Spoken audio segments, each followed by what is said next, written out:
So Republicans are using claims about widespread voter fraud to argue that President Trump actually won the last election rather than President Biden. But the reality, as we're now finding out, is it's Republicans who engage in voter fraud, not Democrats. Let's talk about it in today's video.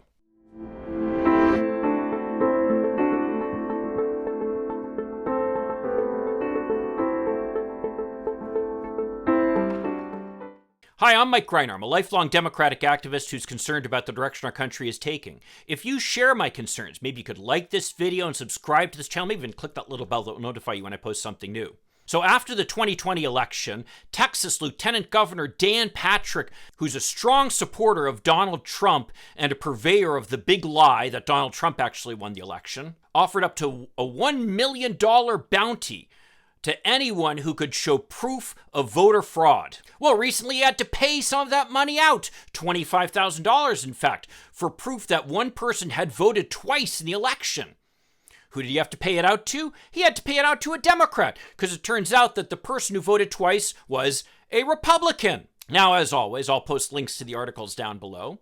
And this is consistent with what we've seen again and again and again. For example, in Nevada, Donald Hartle, a Republican who is active talking about the fact that someone had voted in his wife's place, despite the fact that she died in 2017, and that this vote was evidence of the fact there was widespread fraud, and obviously Donald Trump then won Nevada. Well, now it turns out that the person who voted in his wife's place was Donald Hartle, the same guy who was claiming that someone voted in her place.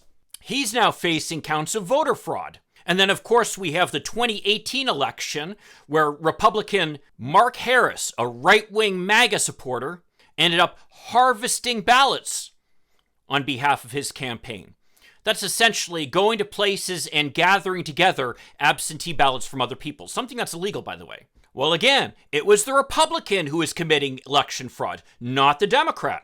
And they admitted they do it, even pleading guilty. I'll post links, of course, to articles on all this down below. And the last example of this wholesale election fraud being purveyed by Republicans involves Republican Jeff Fortenberry, a congressman from Nebraska, who apparently was receiving donations illegally from foreign entities and then lied to the FBI to cover it up. He's facing criminal charges as well, by the way. So what's this pattern we see? The pattern is that it's Republicans who commit voter fraud, not Democrats. Now, I'm not going to sit here and claim that Democrats are perfect. Far from it. But what I am going to say is that there's this pattern of Republicans. When they want to accomplish something, they make accusations. And all too often, these accusations involve them pointing at the Democrats when it's really something that they do. Now, my mother had a saying that when you're pointing at someone else, you have three fingers pointing back at yourself. And that's certainly the case with Republicans here. And I don't need to say anything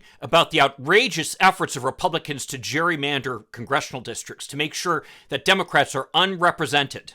I mean, in one more of the special legislative sessions called by Governor Greg Abbott in Texas, the Texas legislature passed extreme gerrymandering, in which whites, who are only 40% of the Texas population, control 60% of the congressional districts. Latinos, who are 39% of the population, only control 18% of the districts. And blacks, who are 12% of the population, and Asians, who are 5% of the population, control 0% of the districts.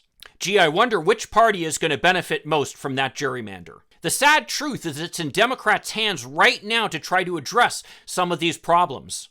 And it's with the Freedom to Vote Act, which was negotiated by, among others, Senators Joe Manchin and Senator Amy Klobuchar. Now, this is the bill that was filibustered by the Republicans recently. My hope is, given the fact that Joe Manchin is one of the co-sponsors of this legislation and really one of the negotiators behind it, and also is, by the way, a former Secretary of State, meaning that he actually administered elections in West Virginia, that he will be willing to go to the mat on this and actually carve an exception into the filibuster to allow this legislation to pass. Because the truth of the matter is, with the dirty tricks the Republicans are playing, combined with their efforts to disenfranchise honest people out there, American democracy truly is doomed unless this is done. Well, if you agree with me or disagree with me, I'd love to see your comments down below.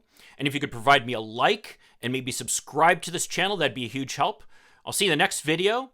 In the meantime, let's hope for continued progress. Thank you.